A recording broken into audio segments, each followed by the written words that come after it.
Hey YouTube, Maple Anglican here. This video is a part of a series on Anglicanism and designed to educate other Protestants on why exactly we are Catholics yet Protestants.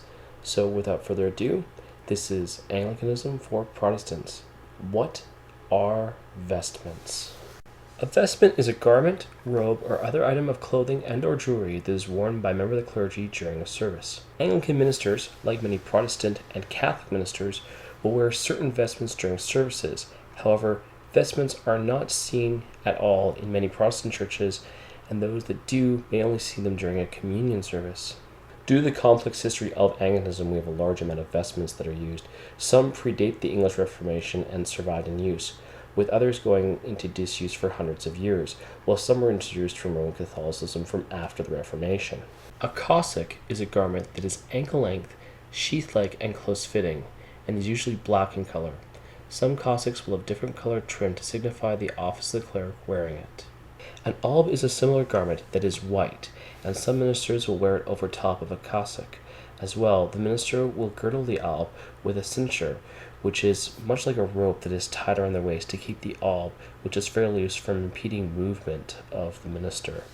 Some ministers will choose to wear a Cassock-alb, which is a combination of the cassock and the alb that is a fairly new vestment. A surplice is a white linen or cotton vestment worn over a cassock and will never be worn with an alb. There is a particular English-style surplice that is well known within Anglicanism. An amice is a white cloth with two long ribbons. It is fastened around the shoulders of the minister if their alb does not cover his clothing underneath.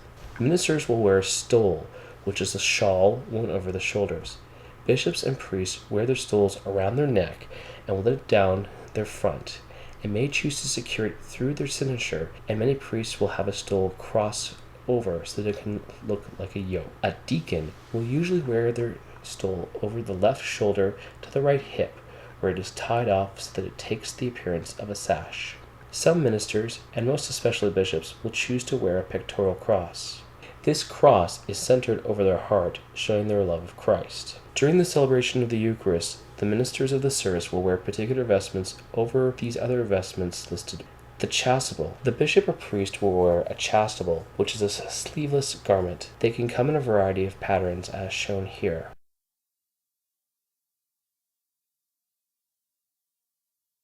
A damatic. A deacon who assists the celebrant priest or bishop will wear a damatique, which is a tunic with long sleeves and generally goes to the knees. A tunicle. In some Anglo-Catholic parishes, a minister called a subdeacon will wear a vestment that is similar to a damatic called a tunicle. A tunicle can usually be distinguished from a damatic as it has one horizontal line instead of two on the damatic. A subdeacon may use a Humeral Veil during the service to hold certain consecrated object, such as a paten or chalice. The priest, deacon, and subdeacon can wear a band called a maniple over their left forearm. A priest or bishop can also wear a cope.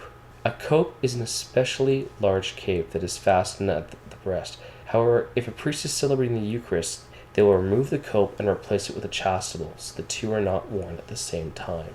In general, stoles and the other Eucharistic vestments will have a particular liturgical color, matching the festival or time of year being celebrated. Some ministers may wear a cap for part of the service.